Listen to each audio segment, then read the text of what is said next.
This program is intended for a mature audience. If you are not 18 or over, please stop listening and find more age-appropriate content.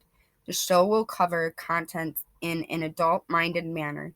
If you are offended by any material here, you have a choice to stop listening. Please listen with an open mind and don't discriminate to the ideas of our guests. Thank you and enjoy the show.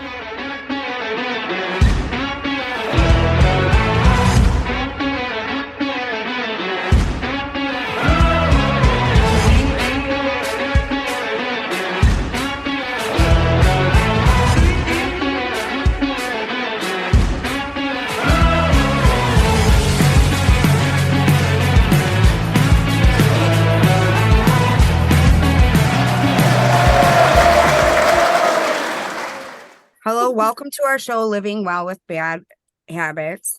I'm your host, Ashley, and also my co-host, Cody.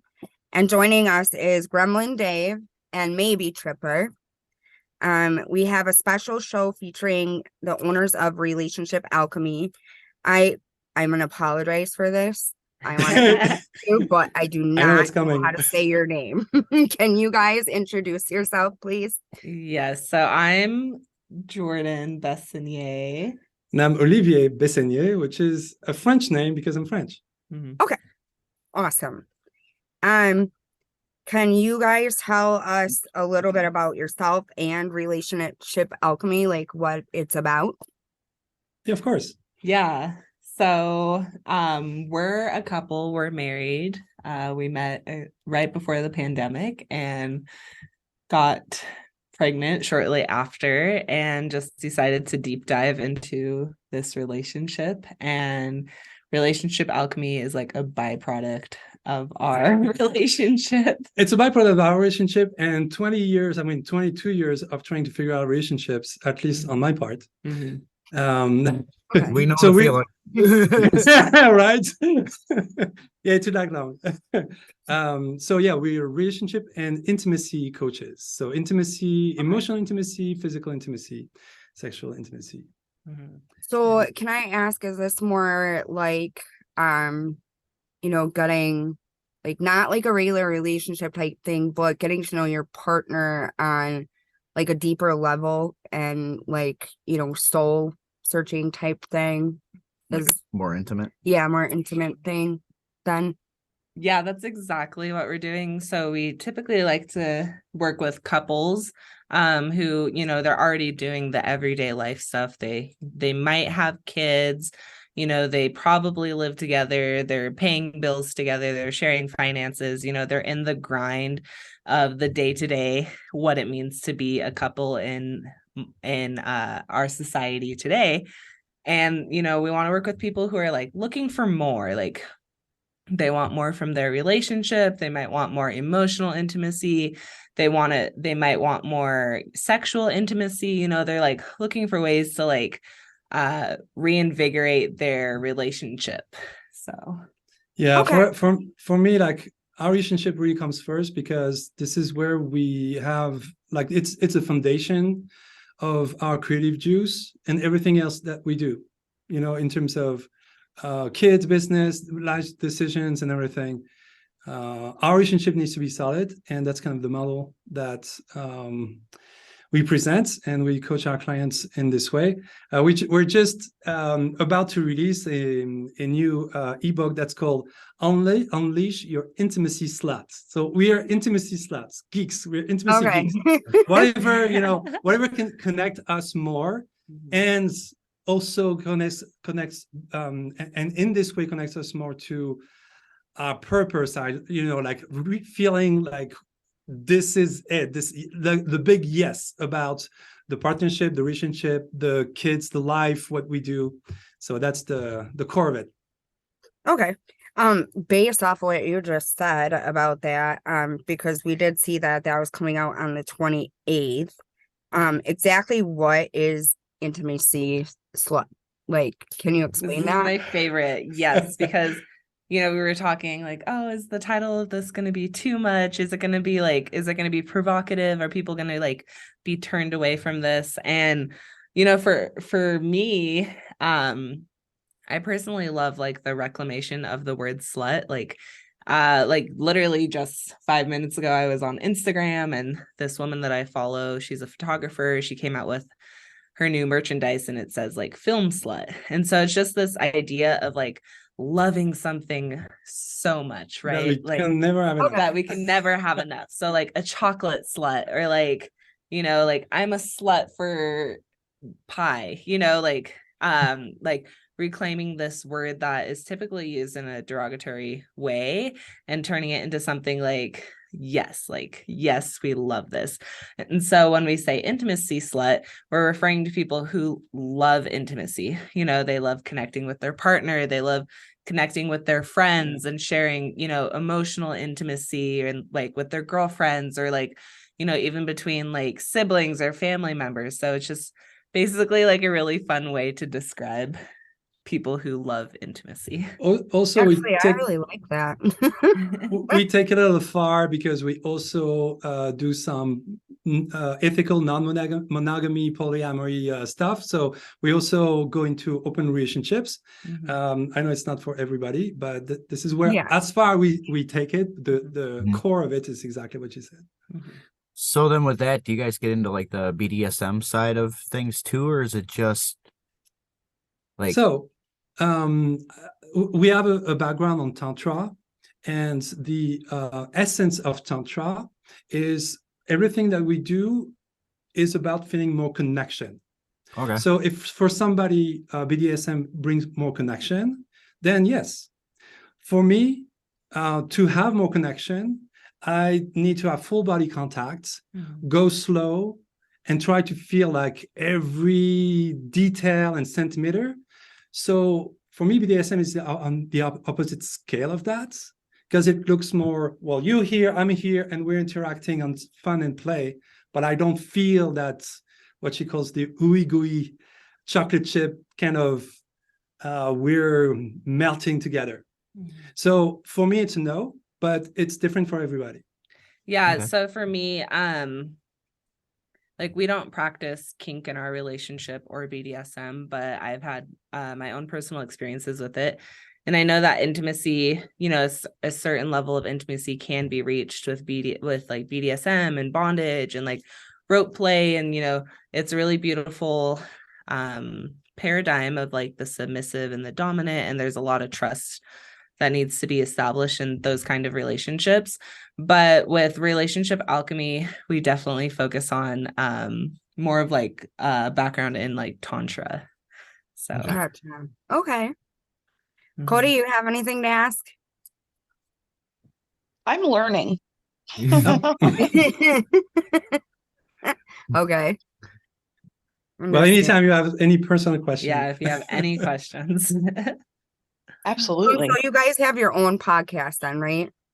Yeah. Yes. And it's called Relationship Alchemy. And we talk about basically anything that has to do with intimacy. Yeah. We've talked about like better ways to communicate with your partner. We had someone on our show who explained women's health and how women's health and hormones affects an intimate relationship between partners when a woman is going on a different hormonal roller coaster, and so we've talked about like so many different things. It's really fun. I personally love our podcast. That's awesome. Yeah, everything intimacy, from emotional intimacy to sexual intimacy. The recent ones were about slow sex, sacral spa massage, and stuff like that. We're gonna on Monday. It's gonna be about how to be an intimate. What does it mean to be an intimacy slut? Because we have our own definition, but we're curious about how people relate to that. So that's the podcast. I can understand about hormones and that being involved. I actually take hormone replacement therapy. So like when I first changed my patch, I have issues. Like I normally don't do anything the day that I changed my patch. But then the second day I'm like, great. But it just, so it kind of sucks in that manner because, not having natural hormones and things like that. Yeah, it is affected by it. Mhm. My So- hormones are all screwed up. Yeah, I'm that's 40 I years know you old. talked about it. I'm 40 years old. I have complex PTSD. Mm, They're all over the place. I suspect. Mhm. mm. Yeah. I can relate with Cody too. I have the same thing she does actually. So Mhm. it's, when you've been in toxic relationships and things like that too, and you've been like sexually abused or anything Yeah. like that, it takes a lot of trust from your partner to be more, intimate with you. And like I like to be close and like just feel everything. Mhm. Um, so it's that, trust that you have there. And if you don't have that connection and that trust, it doesn't work. Mhm. So Mhm. you're absolutely right. Trust is a big topic, big issue, and one thing that we also touch on is trauma clearing Mhm. and shadow work, because what comes in the way of intimacy, if there's a past on trauma or anything that's still lingering, like we're hitting a limit. Mhm. So we do integrate also, some shadow work and trauma clearing to get some more intimacy, to get access back to our birthright, which is to bond. Mhm.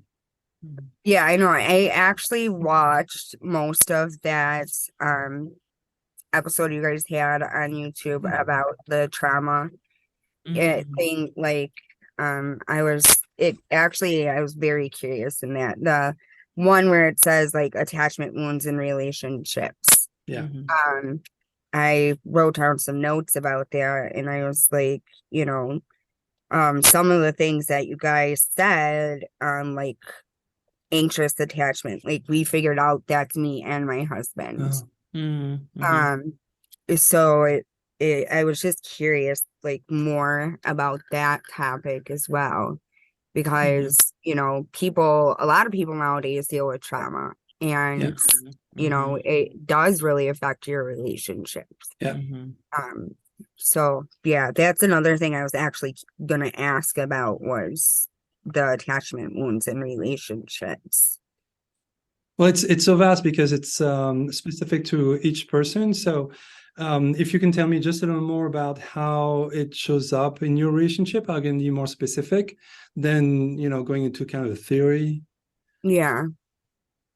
How would you say it shows Are up? are both of you guys anxious, or there's a dynamic where one is more graspy and the other one more avoidant, or how? We're both basically pretty graspy, I think, at times. Well, but I do go into moments where I am avoidant. Um, Mhm. so like I can play both sides of it there. It Yeah. just Mhm. depends.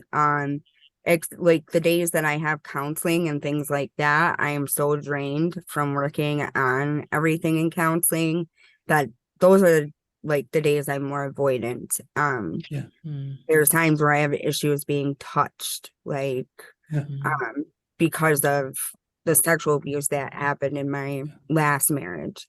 And so like when he goes to like grab me, like I'll jump, and Yeah. it's it's hard to deal with, Yeah. but we've gotten So, through it. so would that be more anxious avoidant than just anxious? I've done some reading on the attachment styles. I've discovered I'm anxious attachment, which I always kind of thought, and somehow Tripper is secure. So it's interesting. I'm not sure. Yeah. I'm not sure how that happened, but Mhm. that's what I've figured out. But Mhm. Ashley, it sounds like what you're explaining might actually be anxious avoidant.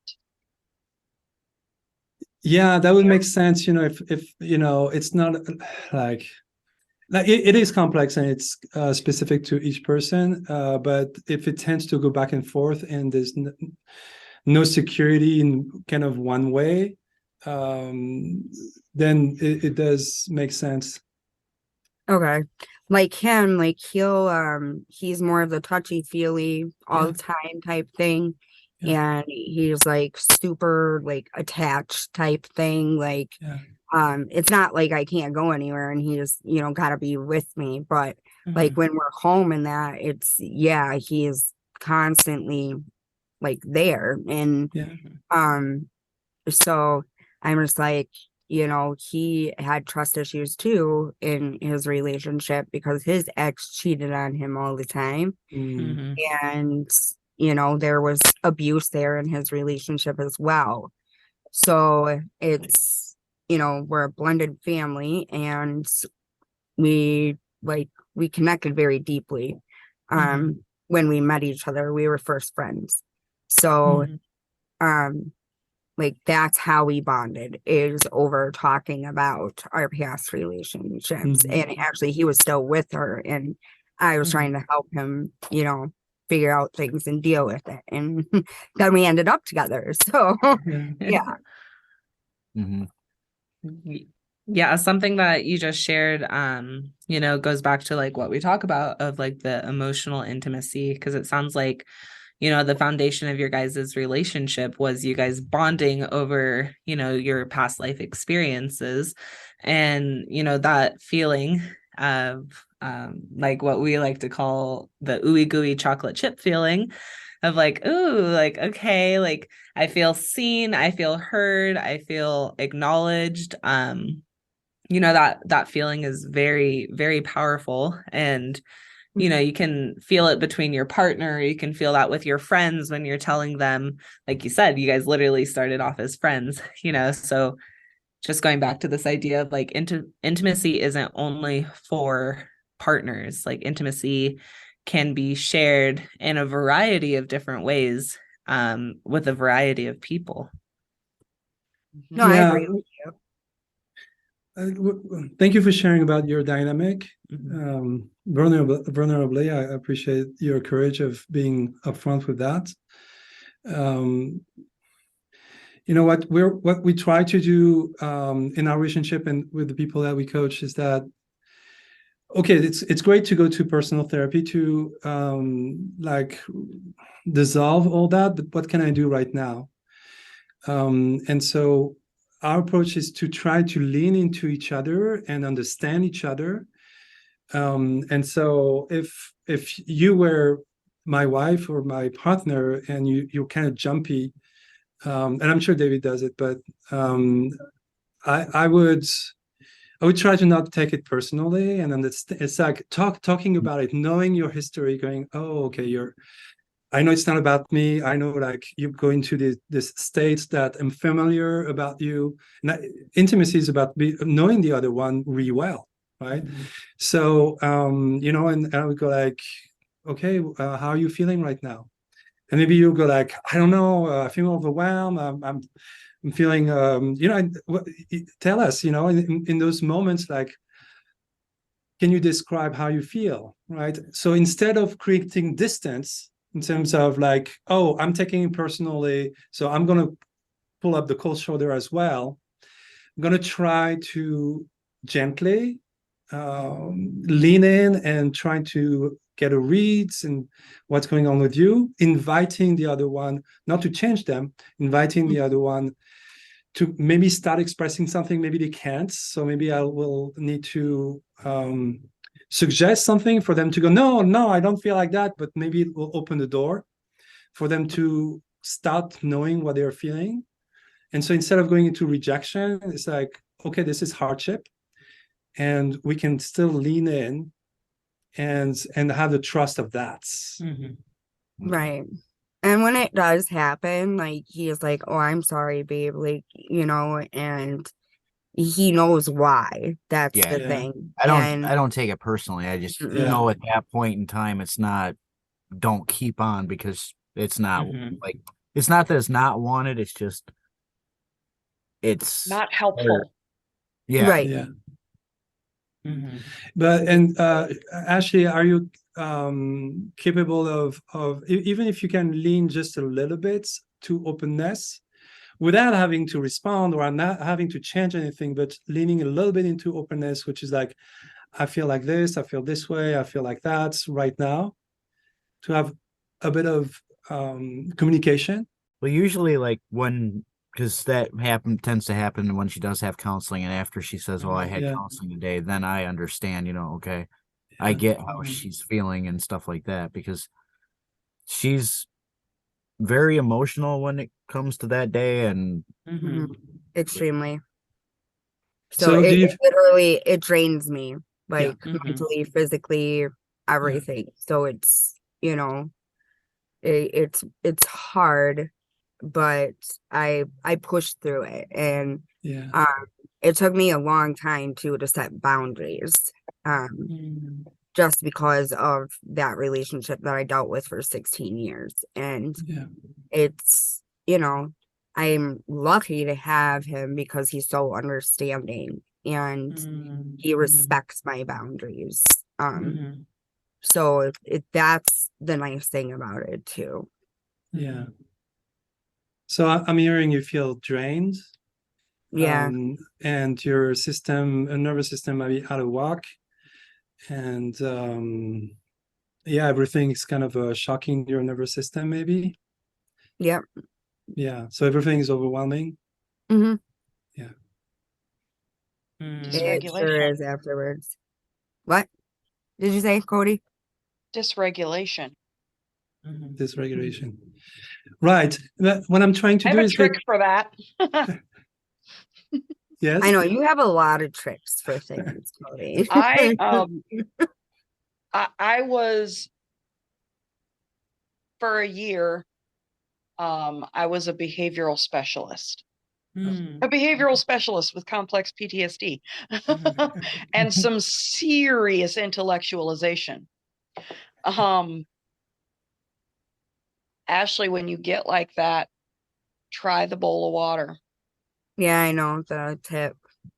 And the reason I'm saying that is because for me, like, you had more of the physical stuff than I did. Like, a lot of my stuff was, I mean, I have the sexual trauma, but most of my stuff was like emotional and mental abuse. And so, like, I do know that one of the things that has helped me in relationships is when I'm feeling that way to allow myself to be vulnerable with the person I trust. Yeah.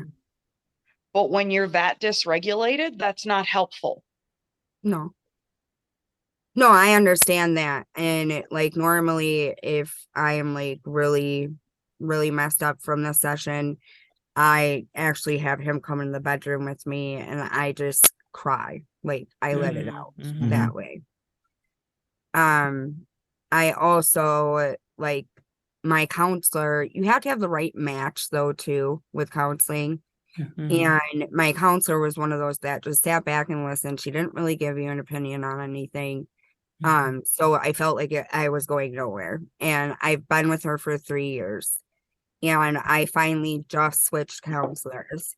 And he pushes you like, Mhm. and it's, it's a good thing because I need to be able to process my trauma to be able to move forward from it. And Mhm. if I can't Mhm. process it, I'm not going to be able to move forward.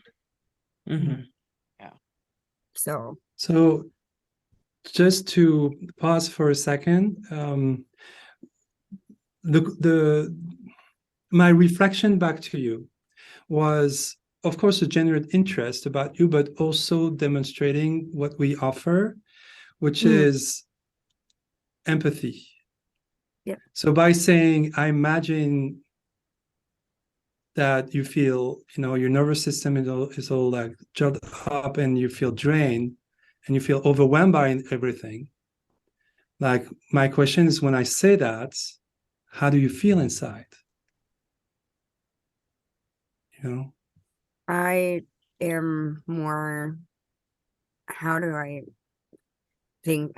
I don't even know because I'm just very anxious. I'm very Yeah. like almost like shaken up. And Yeah. I sometimes I even have flashbacks Yeah. afterwards. That's PTSD. Yeah. So it's you know, like more of almost like having a panic attack in a way. Yeah. Yeah. Mhm. So Yeah. Thank I you. was scared, like a scared Yeah, cat. scared. Yeah. Mhm. Awesome. See, because just asking just a few questions, I get to know you more specifically. Mhm. And so I did not imagine that you would feel scared. But now that you said it, now I know. Yeah. So that's what we practice in our relationship, and we coach people on that, so that, you know, okay, she's overwhelmed right now. She can't get touched. I'm not taking it personally, but okay, either I can let her have her time and do the ball and do whatever the tricks practices, self-soothing practices that, okay. Well, if we bring it on the territory of intimacy, how can we connect even through this? So even like by asking a few questions, feeling related, now I know that beyond feeling overwhelmed, beyond feeling drained, you feel fear, right? Yeah. So now I know who you are more, right? And that quality, like offering to each other like this beautiful gift of being a little more seen and understood, is exactly what we look for in intimacy, that what we call intimacy. It's not all, you know, it's through the fun stuff, Mhm. and through the hardship, it looks exactly like that.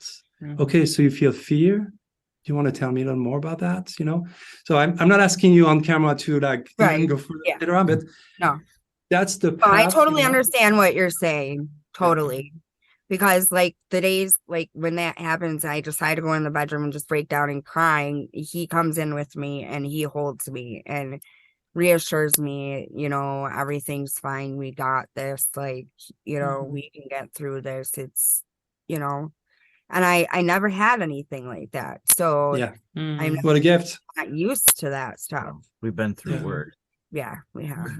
I mean, she's actually um she got diagnosed with cancer what, a year and a Wow. half ago. Yeah. And then Wow. about around January, Of what?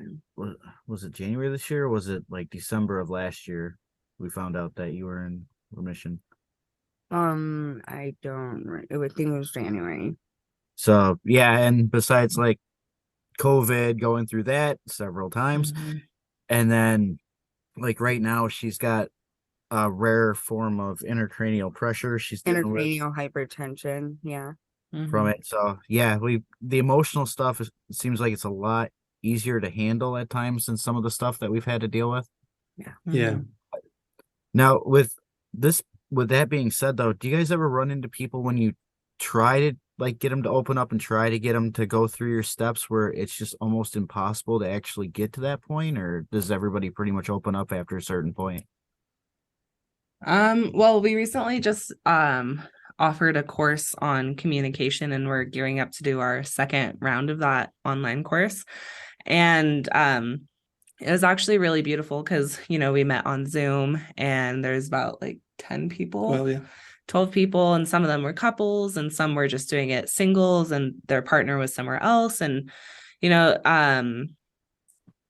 this is what I love about facilitation, is creating a space of safety so that everyone does feel like they can open up, you know, and maybe the first time it might be a little harder, but you know, each time, like after you establish like, yes, this is a safe container, like you're welcome to share anything you want here. Like, you know, you're not too much. You can show us your true human spectrum of emotions, you know, from like anger and joy and sadness to everything else. And so with, you know, with a lot of safety comes trust. And the Yep. safety, to be specific about that, is that we don't jump into fixing, judging, or pushing any agenda on them.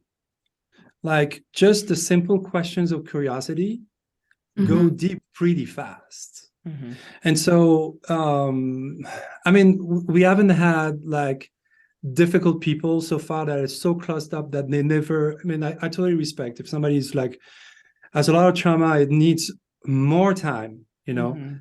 and Mhm. more time and more time, it's okay. Mhm. Yeah. But we never, that's my approach, you know, it's like, I'm not gonna think that they will never open up. I'm just thinking, okay, they need more time Mhm.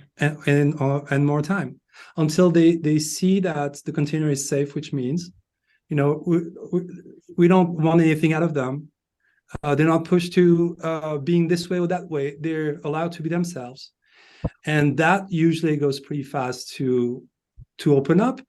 Maybe, you know, open up what they can, and just opening up what they can is exactly enough. Mhm. Yeah, we really encourage everyone to go at their own pace, because you know you wouldn't force like a flower to bloom when it's not ready. And so um you know, when we do get people who might be a little bit more reserved, you know, we just, you know, reassure them and allow them to just be who they are. And then maybe the next class, you know, they open up just a little bit more and just a little bit more. And so yeah, we never want to force anyone to do anything. And So, Ashley, you said that the counselor that you found is more pushing you, and that if that works for you, that's awesome. You know, that's perfect. He's amazing.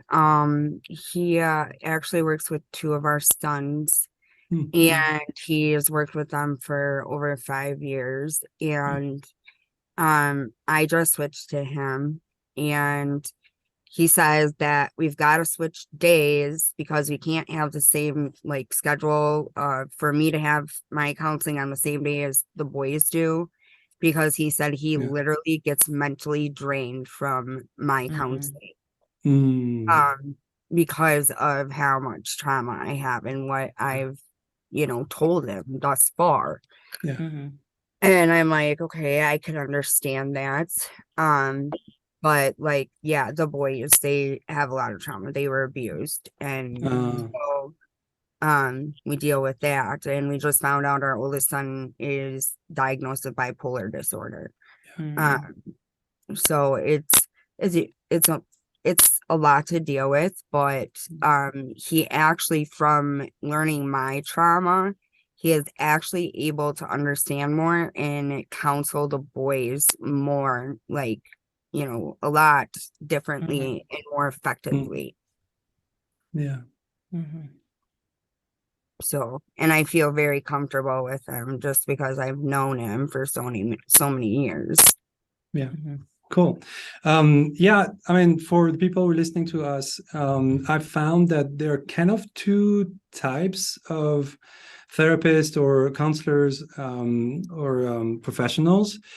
Either it's, you know, kind of assertive and this is what you need to do and this is what's happening with you. It's more of a reading. It's like, I know what you have, and so this is what you need to do.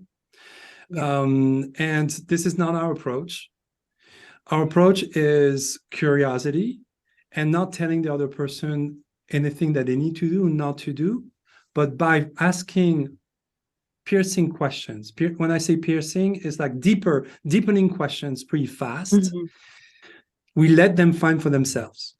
Mhm. And so it Yeah. depends, and it depends on each person, but so far the people that we've been having, it looks way more powerful because they also reclaim their own healing. It's Mhm. not provided by somebody else. Mhm. Yeah, Right. it's like I would say it's more of a journey of empowerment, you know, like and this process, like almost anyone can do it. You know, this is like we teach these questions in our courses, in our classes, and like, you know, you can do this with your partner, and just by asking a few simple questions, you can get to the matter pretty quickly. And like it's actually really like beautiful and astonishing what that can bring, you know, not only in an intimate setting of like a relationship, but even for yourself.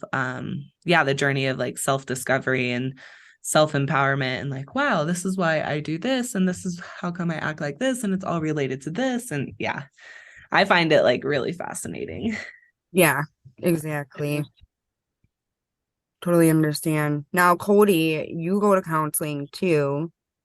What is your counselor more assertive? Is he more laid back type? My counselor is quite laid back, but I am so ingrained that I have to be pushed. But I have to be pushed carefully Yeah. Mhm. because like EMDR doesn't work on me. Oh, Mhm. wow. Okay. I intellectualize EMDR. Okay. Okay. I did it once and I did it once and it worked. Mhm. Yeah. And then he tried to do it again and he tried for like 25 minutes and I looked at him finally and I was like, I can't get there. Mhm. And then like 6 months later, I figured out why I couldn't get there. Through the job that I had, I learned what I was doing and I walked into his office and I go, I intellectualized it, didn't I? And he goes, Yeah. and so he has to like, we have more of a conversation because Mhm. I've intellectualized it so much that it's like, I'm a very, the way that I describe it is I describe it as self-aware, Mhm. even though it's not true self-awareness. Mhm. Like I can't always identify what emotion I'm feeling, Mhm. or I can't always actually experience the emotion once I've recognized it. Mhm. But I know enough about myself and my mechanisms that when him and I sit down, we kind of we back and forth. Mhm. It's not like, I really don't know how to explain it. The counselor that I went to, I had when I went back to counseling after I got my diagnosis, I said, before I got the diagnosis of complex, I just had a garden variety PTSD diagnosis. I started seeing this one guy and we met for, I think, 2 sessions and it was the getting to know you sessions. Mhm. And he said, well, I'm going to be completely honest with you. He said, I can't treat you. He's like, I'm going to recommend you to someone else because you're too complex. I don't have the experience. Mhm. So then I saw someone else and she talked me into seeing a psychiatrist. He didn't want to give me any meds, but he did Mhm. tell me, you are what I call ingrained. And then I decided to go back to somebody that I knew of. So this guy that I see has been treating trauma for over 20 years. And when I wasn't in therapy when I was younger, I did a lot of self-education on psychology. Mhm. So that's probably part of my downfall. Mhm. You're So outsmarted when, every time. You're yes, outsmarted every time. Yeah. yes. And No, so when she's I sit down and extremely smart about this stuff. when I sit down and talk to him, it's more of a, we talk in a therapeutic circle Yeah. Mhm. until I'm like, okay, like I'll bounce something to him and he'll Mhm. bounce it back at me. And we go back and forth like that. Mhm. He's tried brain spotting on me.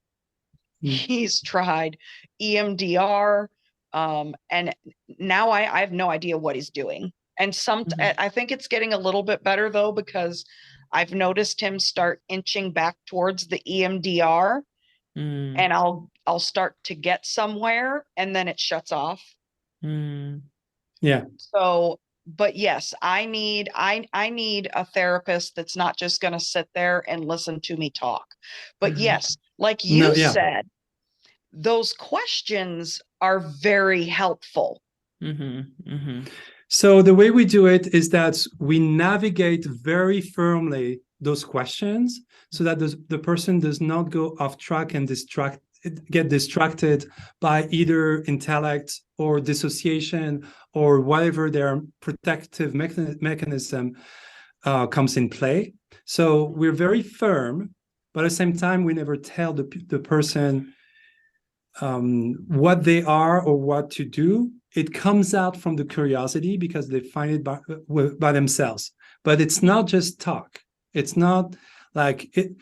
For me, it's what I call the healthy masculine. The healthy masculine, like the toxic masculine, will control and impose. Right. The healthy masculine will give a direction, firm direction. This is where we're going. Nobody's getting off track. This is where we're going, but without pushing, controlling, or forcing in any way. Leading. Leading. You got it. Yeah. Yeah. And the way that you explain it, that's kind of how my therapist does it. Right. Yeah. But like, That's- if I yeah. tell him I don't know, it depends on the day. Sometimes he'll just chuckle at me and smile. And other times he'll be like, well, and he'll come around the corner a different way. Yeah. Mhm. Mhm. But I told him at one point, I was like, I need you to push me. Yeah. Mhm. And he was like, I can. He's like, but I wasn't sure you would be okay with that. Right. So agreement. Mhm. Mhm. Yep, and that's exactly what I needed too. Yeah. So, like I said, my counselor is so easy to talk to. Like, Yeah. and it's the same thing, the back and forth. He's just, yeah. But when They're he very comes careful. over, go ahead, Cody. They're very careful with me. They're Yeah. very afraid that they're going to break my coping mechanisms. Yeah. Mhm. So Absolutely. It's I don't know what they are with you, but I know with me, like they won't give me meds. They refuse to give me meds. And Sam will push me to a certain point, but he will stop before I even start to feel like I'm getting frustrated. Mhm. So that tells me that they're all very afraid to push too hard. Yeah. And I think that's a very healthy thing to look for when looking for a counselor or a therapist, because when bringing up trauma, these incidences can re-traumatize you. And the goal of therapy is not to re-traumatize you, but to help you make sense of what happened to you. And so if you're pushing your client or your patient too hard, you're going to break them. And then it's going to like circle back, and it's just not going to be good for anyone. It's No. a delicate system. Like if for people who are alive, that means that they survived it. So somehow they found their balance, which means it's a delicate balance. It's a delicate system. So yeah, treating lightly is very important. Right. And there's certain topics he is very, delicate with. Like he doesn't, like, if I say no, I'm sorry, I can't go any further with this, like we stop, because he knows that it's going to push me over the edge, and I'm going to have a lot of problems then at that point. And like one of those topics that he doesn't push me on is me losing 2 children and having to bury them. So Mhm. like Yeah. he doesn't overstep there at all. Yeah. Mhm. See, Because and that's I'm kind of really the opposite of Ashley. I'm very, very bull in a china shop. Like I have, I struggle with a lot of shame around sex. Mhm. And so like I have literally had my fiance break me Yeah. Mhm. to get past it. Yeah. Mhm. I call it break because it's like you're doing your thing and you're enjoying yourself, and the next thing you know, you feel shame. No, keep going. Mhm. Yeah. Go through it. Mm. Because that's my thing. If I like, there aren't topics that I won't talk about in therapy. Mhm. It's not me. I don't know if this makes sense. It's not me that won't do it. There's something in me that Yeah. won't Yeah. experience certain things, but it's not me. Yeah. Mhm. I don't know. That's the best way I know how to explain it, but I No, don't really know. I totally understand because we work with parts. Mhm. And so when we start asking questions like, okay, part of you is absolutely open about it and has clarity, but part of you like is just too much to even starting unpacking. And Mhm. so I completely understand that, you know. Yeah, that's No, the Cody, is that modality. Cody, is that because of maybe the sexual trauma that you ended up enduring? Yeah. Well, see, my biggest struggle with sex, and it's gotten a lot better, but because my sexual abuse started very, very young. Mhm. Like, I was 3 years old the first time it happened. Mm. And like, I was I 5. remember being 3 years old, and this thing is being done to me, and it felt good, but something in me knew it wasn't supposed to feel good. Mhm. And so then when I grew up and found out that's a biological response to it, as I got older and figured that part out, it became something shameful, because it's like, Mhm. this isn't supposed to feel that way. That's Mhm. not the way this is supposed to happen.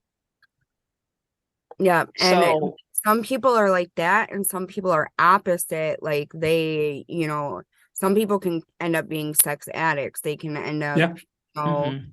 feeling like this is amazing type feeling, and this is what I want.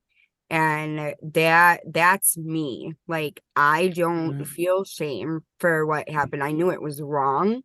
Mhm. Um, but at the same time, like when I was married to my ex-husband for 9 years, together 16 years, because of meds that I was taking, that I don't take anymore, they knocked me out at nighttime. Like I didn't Mhm. even know what was going on. And he would have sex with me Mhm. without my knowledge. Mhm. And so, like, it got to the point where the doctor said he needs to sleep somewhere else and you need to put a lock on your door. Um, Mhm. because technically that is a Yeah. form of sexual abuse. Well, there's And no consent. right. So if Right. there's no consent, it means it's rape. you can't consent when you're sleeping. Exactly. Nope. And like meds that I take now, they're not for like mental health per se. It's more for my nerve disorders that I have. So, but the one medication alone can be used for depression. But they actually use it for nerve pain. And Mhm. I'm one who actually rejects depression medication. I can't, like my Mm. body won't accept it. It did in the past, but it won't anymore. And that's like the same with stimulants. When they thought I was ADHD, I can't take stimulants at all. Mhm. Mm. And I actually just found out, my counselor told me the reason why stimulants do not work when you're actually diagnosed ADHD is because you actually don't have ADHD. It's due Mhm. to trauma. It's a trauma Mm. response. Yeah. Mhm. That's why, like me, I keep myself busy all the time. I always have Mm. to be doing something. Yeah. And yeah, like I'm just go, go, go, go, go. Like there Mhm. is no, downtime. And as Cody knows, I don't take time for myself neither, Yeah. which you need to do. It's hard when you have 6 kids to take time for yourself and find that time. And so yeah, and even when they're at school during the day, I'm constantly busy. Like that's the way I deal with things. Yeah. Mhm. Yeah. It makes sense. Mhm. So Sitting with yourself is hard. mhm. Mhm. Yeah, going back to intimacy, definitely all that comes in the way of intimacy, because intimacy starts with, like, it's such a dance with a partner, but it also starts with self. Right. And That's what so, I was just going to ask. Do you think that part of that helping with the intimacy thing is working on the intimacy with yourself? yes. Like intimacy for what it really is. I'm not talking about self-pleasuring. Mhm. Yeah, Yeah. exactly. I mean, going back to what we were saying at the beginning, in a sense of bringing more connection. Mhm. Mhm. So it's harder to connect with somebody when we're not connected with ourselves first. And so it's a dance, because connecting with somebody helps also connect with self. So I'm not saying, you need to figure out yourself first before connecting with everybody, because, we learn in so many nonlinear ways about ourselves and how to interact with others.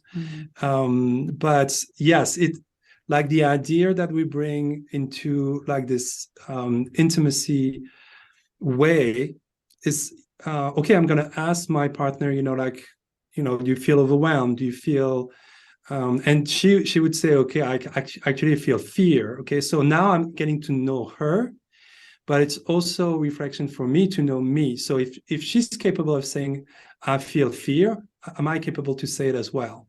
Right? So it's this muscle that we can train, that we all have, of course, which is to track what's going on with me and what's going on with my partner, not on a, I need to track everything because nothing is safe. Of course, we understand that as well, that sometimes this is where it starts, but trying to gradually bring it to a more grounded level where, okay, I have self-reflection, so I can do self-empathy and offer empathy to the other as well, equally, or the most I can, to bring, because the more I'm connected with myself, the more I can offer intimacy, and the other, they can do the same. That's great. We're never on the same level, right? So that's, yeah. I don't know. I must have found my person then, because him and we are very intimate, and it's we feel safe with one another. We have no problems saying, hey, I'm sorry, but I don't want this to happen, or anything like that. So like, it's nice. I never thought I'd find something like this, to be honest. Yeah. But it definitely was a new feeling, and it was, excitement. I felt like, butterflies all the time, and I still got that way. So, and we have a very healthy sexual relationship with one another. Like my husband goes, how long ago was the honeymoon phase supposed to stop? Because it has not stopped for us. So Absolutely. Yes to that. Yeah. so 'cause yeah. I still act like we're I- dating at times. Yeah. I mean, I just a get little what you're saying playfulness too, and that stuff. whole like the sharing what you're feeling and all of that can actually form the connection, because it's like it took me a long time to understand it, but like I struggle with vulnerability big time, and he's told me several times when I tell him how I'm feeling, he'll be like, thank you. And a few times he's been like, when you tell me that, it makes me feel closer to you. Exactly. And I'm like, okay. And Right. it's, I mean, offering that offers connection, and it's soothing. So do it very selfishly. Right. Because you're offering correction, you're receiving connection, and it's soothing just to do it. So, Yeah, it is. And it's, I don't know. I get it. I totally get the thing that Ashley talks about too, because it's like, and you said earlier, the whole I feel seen, I feel heard thing. yeah. And it's like, because if I can do that, or like voice something that's bothering me, or that's got me feeling insecure or something, you get the validation, and you get the validation in the form of, well, I can see why you'd think that, given A, B, and C has happened. Exactly. And it's weird. Yeah, it's a really beautiful thing to share your personal reality with someone else, and like I think that's the key to healing. Not only self-healing, but the societal healing that needs to happen, and the world healing that needs to happen. And if we could all just understand everyone's realities just a little bit more, we'd probably realize everyone is just doing the best that they can, Yeah. Yeah. How very I- DBT of you. What's DBT? Dialectical behavioral therapy. Okay. I'll have to look that one up when we get off. It's the basis of it is two opposites can exist at the same Yes. time. So Yeah. like Mhm. I am suicidal and I can thrive. Yes. Mhm. Mhm. Um, And we do this. We do the same in that's the actually one of relationship. the principles. Mhm. Everybody is doing the best that they can. Yes. And then the other Mhm. side of it is, and everybody must do better. Yeah, Yeah. exactly. Yep. Yeah. That's the whole point that we all go to therapy, right? Yeah. Mhm. Because we're Exactly. already fantastic women, we're all moms here, and we also have some shit that we need to fix. So Yeah. Mhm, exactly. Facts. Totally. Yeah. Because exactly what Cody said, I like my doctor knows this, that I have like suicidal thoughts and things like that, but I don't act upon them. I still go on Mhm. with my day-to-day life, and Mhm. it's, like, does it bug me at times? Yeah, it bugs me, but at the same time, the other thing that keeps me going is my children and my Yeah. family. Mhm. And Mhm. that's one of the biggest keys there is I look at it this way, like before we were together, my two sons saved my life many times, and so they are a very important role in my life, just because they went through it with me. They seen everything. They, like I said, literally saved my life quite a few times. Mhm. Mhm. So there's that too. And, I don't know what I could do without my kids, honestly, because that's my drive right there. Mhm. Yeah, I understand. So Just going back to, I tend to think or see the world in people in parts. And so, part of you wants to end it and is suicidal, and part of you is totally committed to life. Mhm. Even when my partner says things that I struggle with, part of me totally understands you and totally have complete empathy with you. And part of me is absolutely angry and furious, and I'm not getting my way. yeah. And so I can understand you even if I don't agree with you, Mhm. and that's my way, at least, to deal with all that, instead of going, well, am I agreeing with you or disagreeing with you? Well, it's not that black and white. It's like part of me totally understands you and wants you to like be yourself, so have your way, and I totally support what you want to do. And part of me is absolutely revolted by this idea, for example, or and then I can choose which part is going to be winning.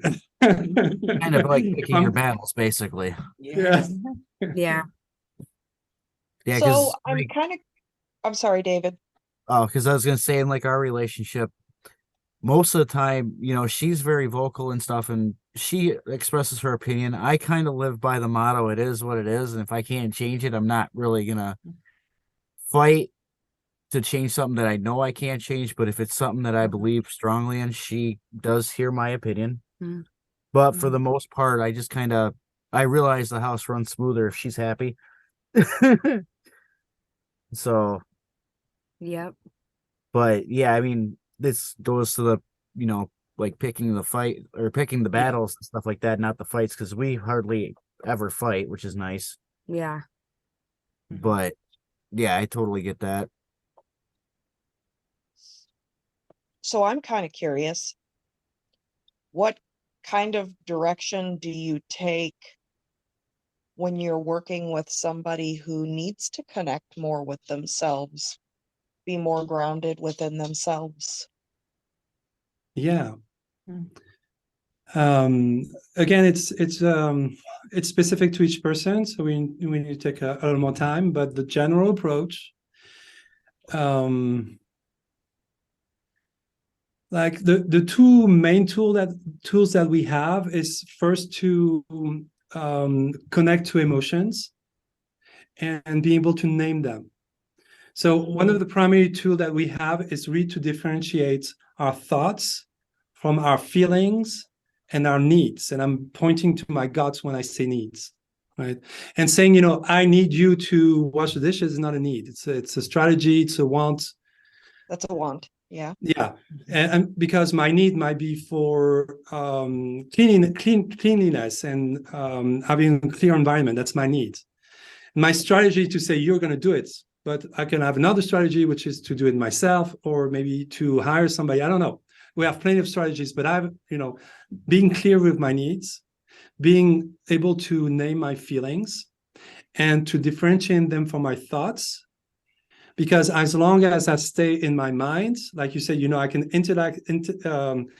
intellectualize everything, or I can be smarter than the therapist. Of course, we can all be smarter than the therapist. That means basically, in those moments, your consciousness is mostly here. So we also use breathing techniques coming from Tantra, and we use active meditations. So active meditations are like specific meditations that are movement based to avoid, just sitting down and thinking about our thoughts. So we have to think about the movement that we're doing, the breathing and everything. I think I fell into that once. Mm-hmm. I say fell into it because it was like, I was on a treadmill and I was walking to the beat of the song that I was listening to.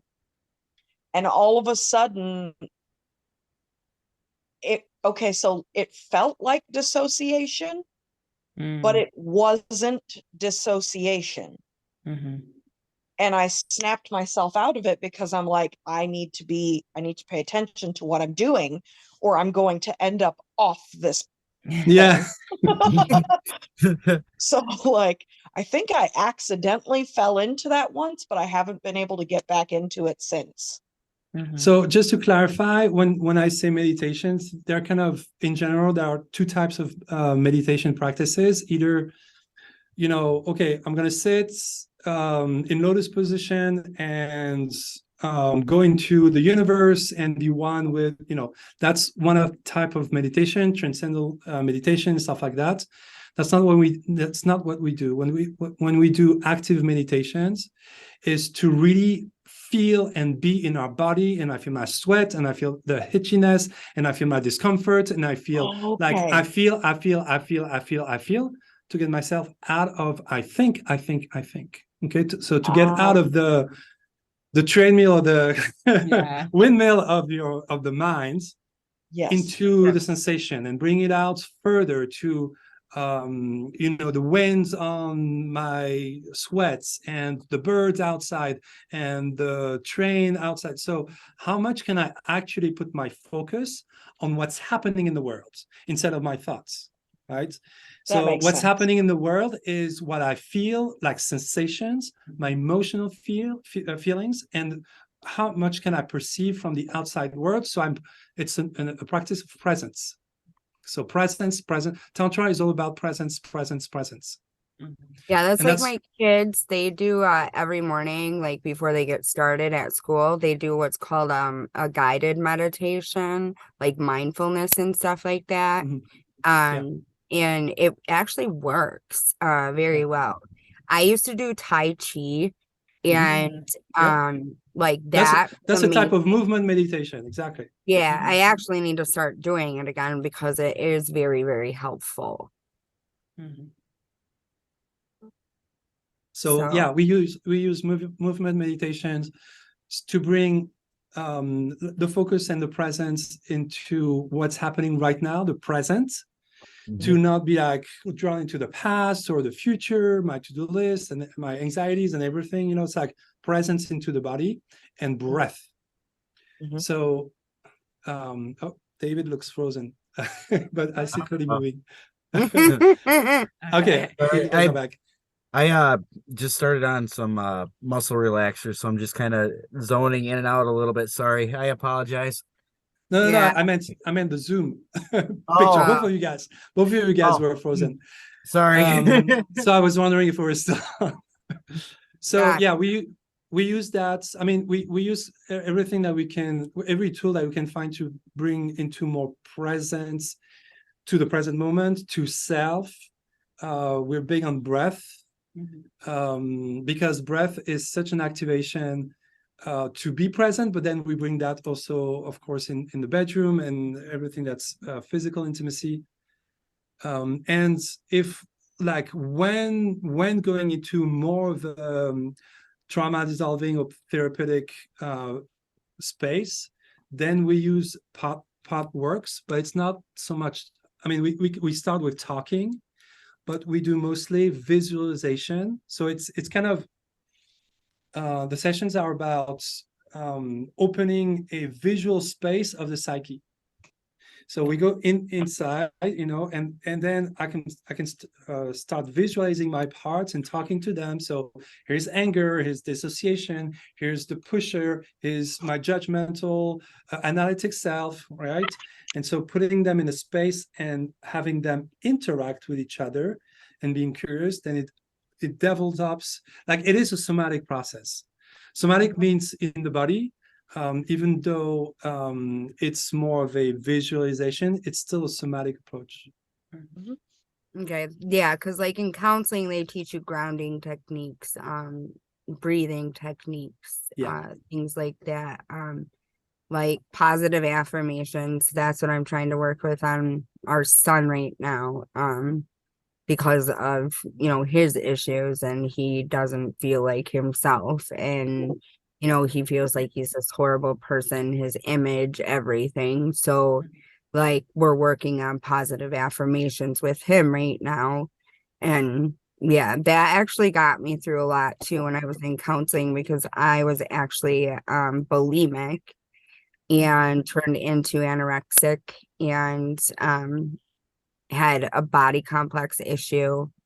Like I didn't like the way I looked at all. I was very, very disgusted with myself type thing. But positive affirmations and counseling, and that actually got me through that. And that's why I have an obsession with mirrors. If there's a mirror around and I'm actually supposed to be talking to somebody, I'm actually looking in a mirror instead of actually directly talking to the person. So Did you guys have any other question, or we were actually, I was going to ask you about your seminars. Like if you do a seminar, like how much does it cost? Is it, like exactly How long are they? Yeah. So we have different things. We have a range of things, because we do one-on-ones, we do online groups, and we do in person. So it really depends on like each one is kind of different. Mostly, so recently we had a tantra group for 3 days. It was 1,200 for 3 days, and we also do a 3-month mentoring program for people who are intimacy seekers. Whether they are with a partner and they want to explore with a partner, or it's just for themselves. So what do you want to know exactly?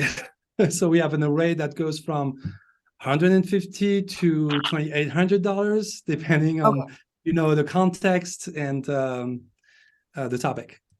Okay. And you guys they have a book out on this too? A book? Yeah. So we have this book, which is a journey into intimacy and conscious communication. Okay. That you can find on the I was actually gonna ask where you can find it and purchase it type thing. Yeah, so if you just go to our website, which is Relationship Alchemy with a K, so relationship ALKEMY.com for Very those who are listening. Then you can find on the first page the book. We have a podcast section with all the recap of the podcast if you want to go to the podcast tab. We have a mentoring program section where you can find the 90 days, 3 months mentoring program about intimacy. Right now, we've taken down the in-person retreats because the next one is going to be in February or March, but we haven't decided the date yet. It's not announced yet. Please say where it's at. No, you can ask. Yeah. So if somebody was to do these retreats, whereabouts do you guys do them at? I mean, is it like local for you guys, or do you guys like fly out somewhere, or what? So we Usually kind of have like a different array as well. We do some in Reno. We do some. We're in Reno. Oh yeah, we live in Reno, Nevada. Oh, you Okay. guys are nice and warm right now. Yeah. Oh yeah, definitely. We do some in California. We're hoping to expand to basically everywhere in America. Yeah. Okay. But Nice. we for those retreats right now, at least the one coming up in February is going to be close to Sacramento in the Okay. hills. There's a river. It's a beautiful Oh, cool. space with the river, but because Sacramento can be a little bare and but it's outside. It's like 40 minutes outside of Sacramento or 30 minutes outside of Sacramento. It's a beautiful space. And then Nice. whereabouts can we find all your guys' information for people that are more wanting to watch a lot of your videos and stuff like that? Because I mean, I know once we get everything rolling, we're gonna link up some of your stuff, but what is the best way for them to get in contact with you and to see what stuff you guys have? Well, if you go to the website, you can find ways to contact us. I can give you, if you want to put in show notes, the link to the website. I'm going to give you also the link to that ebook on because it's free, so you don't even need to purchase you don't even have shipping costs, but it's called Unleash Your Intimacy Slut. And I'm going to give you the link for that because I don't really want to spell it on audio. It's a bit lengthy. But if you go to relationshipalchemy.com with a K, there's a way to send us an email. And I can give you also my Facebook Messenger link if you want to add it in the show notes, because that's usually how we communicate with clients at first before having a phone call with them. Okay. Yeah. I Awesome. Yeah. think that's about it, what I've got. Yeah. Well, Yeah. want to say thank you guys for joining us. Yes. Appreciate it. And if you guys ever want to come back on, let us know. More than happy to have you guys back on. Yeah, because then we can talk about a lot more things too. Yeah. Brett, Well, feel free to check out any new things that might pop up as this grows. Yeah. Yeah. Cool. Yeah. Sweet. Yeah. And thank you guys for having us. And yeah, we had a great time. And also I'm so glad to hear that your son is doing way better. Thank RSV you. really sucks to have. Yeah. It was a I went gnarly through one. It was a and- gnarly one. Yeah. Yeah, He my was- son was like 3 months old when he went through it. So Oh, wow. yeah, it really Yeah, sucked. when And a friend of ours, her granddaughter had it and COVID together. Oof. So Oh, wow. yeah. Kind of a double whammy. Yeah. She made it through it. Like she had to be hospitalized and everything, but she Oh, yeah. Mm, through it. So mm. I'm so glad your little guy got through it too. Yeah, he was out for 5 days. I never seen him like that, like completely out for 5 days. Mhm. Yeah. Wow. Even COVID was like 2.5 days. Mhm. Then he started having more energy, but that one really took him out. Mhm. Yeah. Yeah, I know. I've had COVID myself, what now? 8 times? Yeah, we've dealt with it quite a bit. Yeah. Oh, wow. Alrighty. Well, thank you guys for having us. Yes. We Yeah. enjoyed it. And you guys have a wonderful night. Thank you. Likewise. Too. Thank you. Bye. Bye-bye. Bye.